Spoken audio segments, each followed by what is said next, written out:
Hey guys, uh, it's me, Alex, with AstroCamp Live. Today we're going to be talking about density. I've got a whole bunch of really cool stuff here on the table that'll help us talk about density. Now, the first thing you might be wondering is, what does this have to do with a balloon? Well, the balloon that we have here is full of helium, right? And it turns out that gases act a lot like liquids do, at least when they have different densities. Uh, the density of this balloon is very, very low compared to the normal air around us. So when I let it go,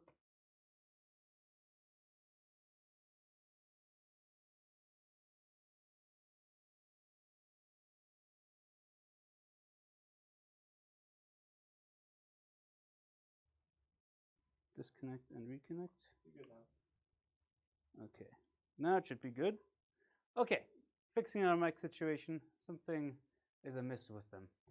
As I was saying, the density of the gas in here is a lot less than the air around us. So it would like to float on the surface of our atmosphere, just like this bug here. Let's get this out of the way. Okay, now when we use water to explore density, we can use two objects which weigh about the same mass, okay? Or have about the same mass. Mass and weight are very different. Mass is the amount of stuff that you're made out of, and the weight that you feel is a force based on where you are.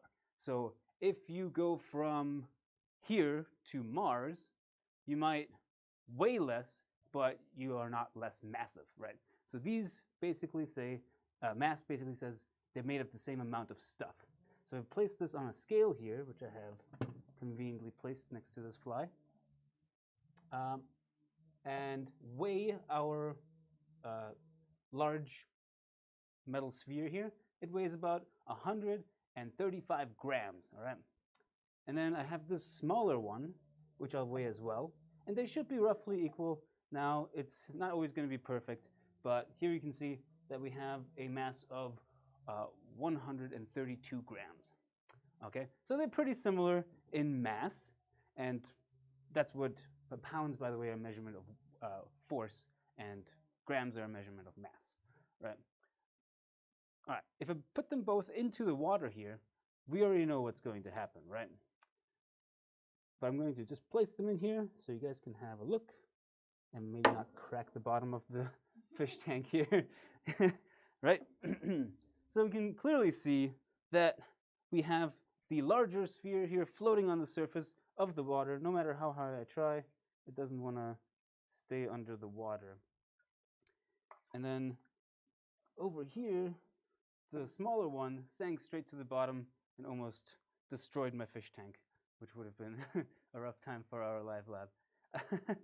But there's clearly a difference between these two. Even though they have the same amount of mass, they occupy different amounts of space. And we usually refer to that as volume, okay? So the volume that something occupies affects its density, even though the mass of them, the two objects, are the same. And this is why we can have like boats made of metal, right? Because on the inside of that metal is air, just like inside this sphere here. It's not solid metal, it's got a big bubble of air inside, or maybe not, maybe it's a vacuum in there, who knows. But that's basically what allows things to float versus sink. There's a lot of everyday objects that we can observe with this. For instance, we have, we've got racing metal spheres on the table here. And we have two sodas, right? One of them is a diet soda, and the other one is not. If I drop them both into this water here, they're going to act very differently. And I'll just show you guys. Hopefully that's visible. I'll just scooch this over here a little bit so that we can compare them right next to each other. You can clearly see that the diet soda here is floating on the surface of the water, kind of dancing around the non-diet one. And the regular sugar soda is sinking to the bottom. And that's because inside this one, there is a lot of sugar just dissolved into it, okay? In fact, if I read the label, I can tell you exactly how much. There's 0 grams of protein in here. 39 grams of sugar. Okay, 39 grams of sugar makes this a lot more dense than water and allows it to sink. The diet soda here doesn't have any sugar at all, but it does have something called aspartame. And that's a chemical that tastes very, very sweet, and you don't need a whole lot of it to make something taste sweeter. But it has other health issues that we're not going to get into today. Okay, so we've found that some things float and some things sink. I want to get back to our balloon over here. Okay, he's my friend. We can replicate this in our fish tank here with a regular air balloon, right? Let's say I blow up a regular old air balloon.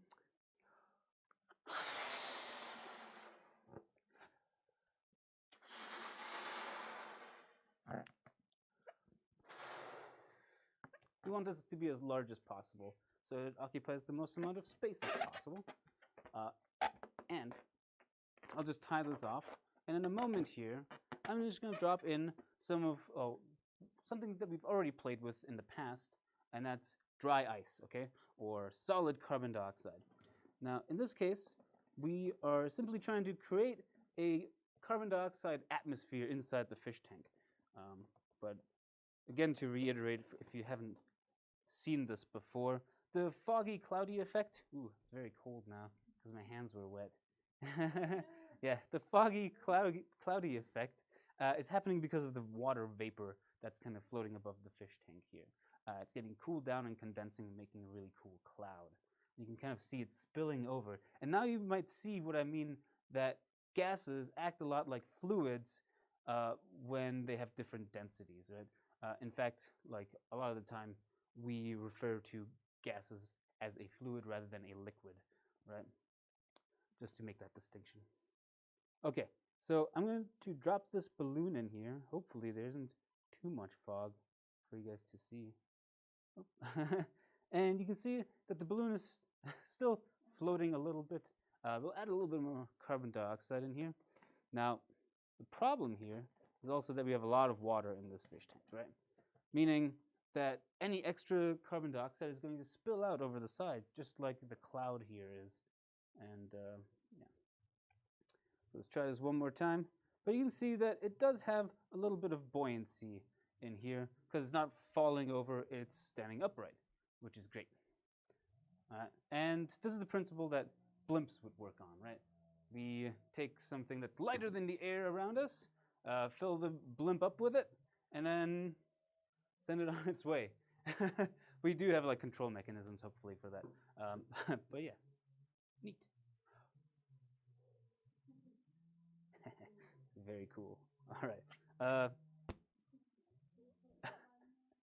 You can see an ice cube. Ah. Oh yeah. Like right over here, maybe. Yeah. There's a bit of dry ice just kind of sublimating into a gas down there, and you can see. I don't know if this is visible on the camera. I can kind of nudge it over there if you like. Yeah. This is kind of doing something a little bit different, but you know what? It's always cool to get a bit sidetracked. So we're gonna look at the carbon dioxide over here. Does that work? Yes. Okay. So you can see around the carbon dioxide here is this like little bubble that's forming, right? And that bubble is actually carbon dioxide gas. As the carbon dioxide warms up in the water, oh no! Wait, I'll nudge it back maybe. Okay, okay. There you go. Yeah. Very cool. That bubble, you can now clearly see that there's that layer of carbon dioxide around it, not allowing any of the water to get to it. So it's actually quite slow of a process that the water is sublimating the carbon dioxide because it has a really hard time reaching it. For the same reason, like liquid nitrogen is really inefficient at cooling things down. It's because as soon as it touches something, it just instantly turns into a gas. But back to density. Okay, density is actually a very useful tool, and our friend Archimedes actually talked a lot about it. I believe he was hired by a lot of royalty to figure out like if their jewelry was fake or not. And we can do the same thing here today. I have two different kinds of pennies. This one here is after 1982, and this set here is before 1982. Okay. Now, in 1982, there was like a situation where the price of copper reached the point where it was more expensive to make a penny out of copper than a penny is actually worth. So they started making it out of something different. In our case, it's zinc, okay? But we can use the things that Archimedes taught us by observing their different densities, okay? So density is measured in mass per unit volume, okay? I'll show you guys this.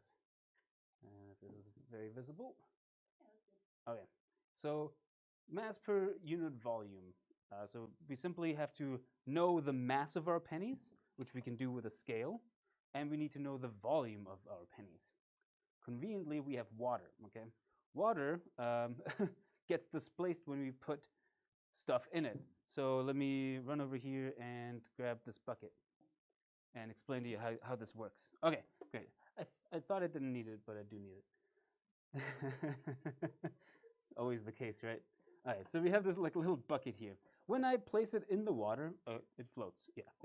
But if I push it underwater, you can see that the water would really like to be in this bucket, right? If it was in the bucket, then it'd be happy. But I'm making like this hole here in the water surface.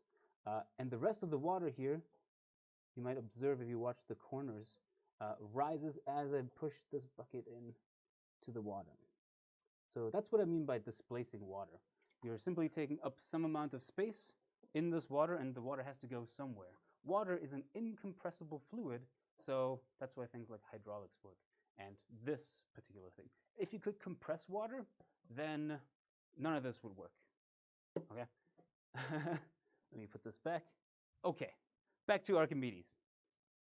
Very handy thing you can do. Now, our measurements aren't going to be very precise here today because the best measurement is 2. Okay, this graduated cylinder, it has a number for every 2 milliliters.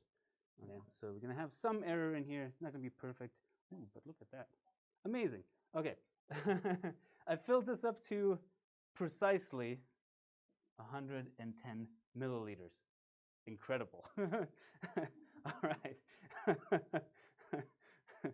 Well, I'm going to turn on my scale here, and I'm just going to grab all of the pennies in this before 1982. These ones we know are made of copper, right? I'm going to weigh my pennies, and you can see here, they weigh about 52 grams altogether. The great thing about this method is it doesn't matter how many pennies you use. The answer is going to be the same. For us, the larger the number, because of our limitations with our graduated cylinder, are better for us. So larger number, the better. Okay, so now I'm just going to toss all these pennies into the water, and we'll see how much it displaces. Okay. There we go. Okay, so again, density is mass per unit volume. Okay. Now we've already figured out that our mass is 52 grams. And now, can we read how much water got displaced here? I might have to turn it around. Okay, we started at 110, and we ended up at right around maybe, it looks like 4 little marks.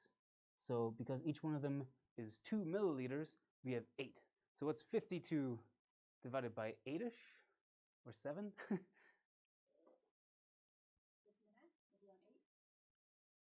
6.5 over 1/8. Okay, that's pretty close.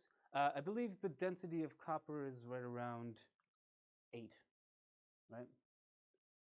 Maybe we can look that up during the time. So that's our our copper pennies. Now we'll see what the zinc pennies do. Now zinc is a lot less dense, so what we expect during our mass and volume calculation is that our mass is going to be slightly less, and maybe our displacement or our volume is slightly about the same, probably, because pennies are similarly sized, right? Okay. Let's clank these back in here. Let's get another exact number of milliliters of water, maybe? Nope. Okay, incredible. I didn't get anywhere near it, but we can fill it up to 150 maybe. Again, the water that we start with isn't really too interesting. We just have to remember to subtract that from our final displacement, right? And that'll give us the volume of the pennies. All right, that looks just about not there at all. Okay, I'm just gonna fill this up a little bit more. Okay, it looks good, but you know. Okay, that's close enough for today. Close enough for rocket surgery, right? Okay, so we'll take our pennies. This time it's the after 1982. And we'll weigh these as well. And we have 35 grams of pennies after 1982. We'll put that in my lab journal. Okay, we toss them all in here, and we'll see what we get. This time, we've displaced probably 3 lines or so. I don't know, I can't tell from here. Just spin it. Yeah, it looks like maybe 2.5 lines. So we can figure out the density of these, which is 35, did we say? I didn't actually write it down in my lab. 35-ish? Let's weigh them again. We know that our displacement was 6. 6 milliliters. This is exact science here. 36 grams divided by 6 gives us 6. Wonderful. So clearly, the density of these is a lot less. Also, I believe we have a sneaky before 1982 penny creeping in here. Okay, we'll put that one where it belongs. Okay, let's get rid of these. But we can do this with all sorts of things, right? We can figure out what different densities are. Like, let's say I'm really curious about maybe, I've done it. I've done it again, guys. Exactly 150. I'm getting good at this. Okay. What do you want to figure out, like the density of like a really everyday sort of object, like marble? Okay. You want to know what marble and its density is, which marbles, I'm guessing, are like made of glass mostly. So we have a mass of 19 grams. Let's see how much it displaces. Okay, we have a bunch of lines here, probably like 8, I'd say. So 19 divided by 8, quick math for me. Should be almost 2-ish, right? Or a little bit over 2. And that turns out to be about the density of glass, which is kind of cool. We figured it out. It works, right? Again, our limitations with accuracy here, but, you know, we're proving a principle here, Archimedes. Okay, great. Now, there's other things we can do than just measuring random everyday objects. Ooh. What about, actually, you guys want to measure one more, like the density of knife? I feel like that's a good one. Density of knife is important to know, right? Okay, we have a lot of water in here, a little bit too much. Okay, we'll fill it up one more time. We'll first weigh this. We can see how much mass knife has. Turns out around 40 grams. Excellent. We'll put a little bit more water in here just so we're at a nice even starting point at 190, hopefully. Okay, that looks about right. Hopefully you guys can see that. It's just a little bit under 190. The mass is 40 grams. Yeah. So the mass of our knife is 40 grams, and Katie will be doing our calculations in the background here. Okay, and now for the very important, very exciting step of putting knife in graduated cylinder and seeing how much water it displaces, and that definitely doesn't break my doodad. Okay, knife displaced about, looks like 2.5 of those ticks. So that's 4, 5, maybe 5 milliliters of knife. 5 milliliters of knife? 5 Okay. milliliters of knife. Yeah, it's about 8, I guess. About 8. And what's like, what are knives made out of? Like aluminum? No, probably not. Because if it was aluminum, it would float. Well, if it was hollow. I don't know what it's made out of. All right, somebody Google that for me. What is knife made out of? Silverware. Silver, obviously. Hey, there's another cool thing you can do with density, and that's you can figure out if your eggs have spoiled, because you have yourself an egg, right? And when your egg goes bad, it starts to produce like carbon dioxide inside the egg. Okay, so that allows it to be a little bit more buoyant than fresh eggs. So if I put this egg into my fish tank and let it go, now you don't need a fish tank. You can do it with a beaker, which I'm gonna use in a moment. Okay. Yep. Okay, you can clearly see that this is a nice fresh egg. You can totally eat it. Okay. Now put this into the beaker so that we still have the same idea. There we go. You can see that, hopefully. Move the scale out of the way. Knife, go over here. Excellent. So our egg is currently sunk at the bottom of this beaker. If it was a bad egg, it would float. I can make this egg float. I don't have a spoiled egg around. I usually don't keep those. If I do want to make it float, though, I can introduce some salt, because everybody knows salt water is more dense than regular water, which will allow my more dense than regular water egg to float inside this thing here, this beaker. Right? We'll mix it up a little bit, put a lot of salt in here. Why not? Excellent. Mix it up a bit. And hopefully that's enough. Don't have to stick around for all of it to dissolve. All right, let's see if it floats. Does it float? No, not yet. All right, we need more salt to dissolve. Let's put it back where egg likes it. Goodness, what a weird fish tank, right? I've just got an egg. Okay, we mix it up some more. And that's why divers have to wear like weights when they go down into, well, that's not the only reason. They also wear like wetsuits. But you get the idea. Divers have to wear weights in order to manage to be like neutrally buoyant, which means it would just like float in the middle somewhere in the ocean, because that makes it easier to control. Gotcha. Okay. Now, we take our egg one more time and see if he's a surface-dwelling egg today. Okay, it's a little bit more buoyant. We can spill it everywhere, and then add more salt, because we have a lot of salt. Well, you know, if at first you don't succeed, you add more salt. That's the saying that I'm gonna say that we say. Bryce has a question. Yeah. He asks, do fish eggs float in salty enough water? I suppose, but then fish eggs. No, they don't have a hard shell. I imagine they also stick to things, and I honestly don't know if fish eggs float in regular water.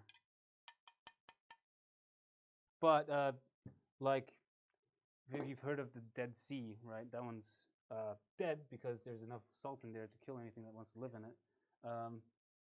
Egg float. Egg doesn't want to float today, guys. Oh, we got the salty table now too. Okay. One more thing.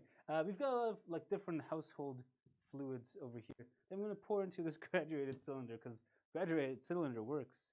Beaker, not so works. Okay. What I'll do is I'll pour these different fluids into the beaker, and we can see the separation in densities. Like first, this here is corn syrup. You're just gonna pour that in. Probably don't have enough to super see it. So we'll just pour it. And then, what do we add next? Pick a color, guys. Green? Sure.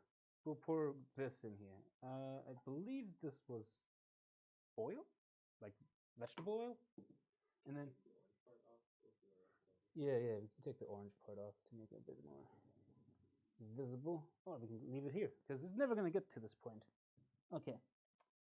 Now, we can already see a little bit of separation. I didn't have tons of the corn syrup, so it's at the very, very bottom, and the color for the two is kind of similar.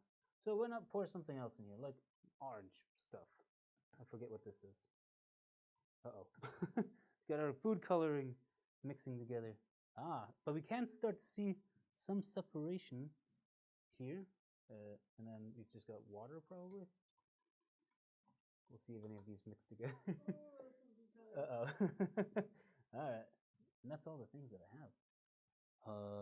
This might take a while to separate, if it does want to separate. But you can build your own density column at home if you want to. Perfectly safe. All right. So things that Alex used in there were regular corn syrup. Regular corn syrup. Okay. I used vegetable oil, like canola oil or something like that. Some rubbing alcohol, and what else? Water. Of course, water. Yeah, water is good to use. Excellent. I do believe that we are running low on time. If there's any more questions, it'd be great. The whole density thing, it's starting to separate, is very, very useful for identifying different things and for making things float, obviously. And we can also figure out if our egg's gone rotten, because who wants that, right? Yeah, I see another question. I just have a general question. Yeah. What about, like, how does this apply to, like, the solar system and stuff like that? Do we like to explore the density in our solar system, or is that just something on Earth? Yeah, density turns out to be really, really important for things like stars, right? For instance, if you talk about the end of our sun, the sun will eventually swell up to be the size or of a size that it reaches out to the orbit of the Earth, right, when it turns into a red giant. And the mass of the sun isn't changing, so we'll know that the star now is very, very large, like this, turning from this into this, right? And it's going to be as large as the orbit of the Earth, so the Earth might actually be orbiting inside the star. Saturn is another good example of density. A lot of people like to say that if you took Saturn and threw it in like a bathtub, then it would actually float on the surface of the water, because Saturn is less dense, mostly because it's made of hydrogen and helium, just like most gas giants. Yeah. I'm getting notes. There's also the fact that these planets, all like the Earth, have an iron core, which in the case of Saturn, the core isn't as, or there's enough gas around Saturn that's not dense enough that the core density doesn't give it that much more mass, right? So that the overall density is still less than water. It's pretty neat. Okay, got anything else for me? Like clouds out in space. Maybe that could be measure their density somehow. Yeah, that'd be sweet. Could figure that one out. Yeah. Like by measuring the density of the atmosphere of exoplanets, can we also correlate that to what's in it? Well, yeah, right. Because different elements have different or like specific amounts or densities, right? So the unit mass per volume allows us to easily figure out what something's made of just by looking at the densities of them. That's a little bit harder to like get, I guess, because you can figure out the mass mostly by like seeing how it wobbles the star. Interesting. And the size. How do you figure out the size? Can't drop it into a graduated cylinder. I don't know. But all those things, yeah. Math is your friend, and It'll help you calculate densities and figure out if your pennies are from 1982 or before or after. All right, that's all the time we have for today. Thanks for joining us, and we'll. Yep. This may be our last one for a while. So see you when we see you. Bye.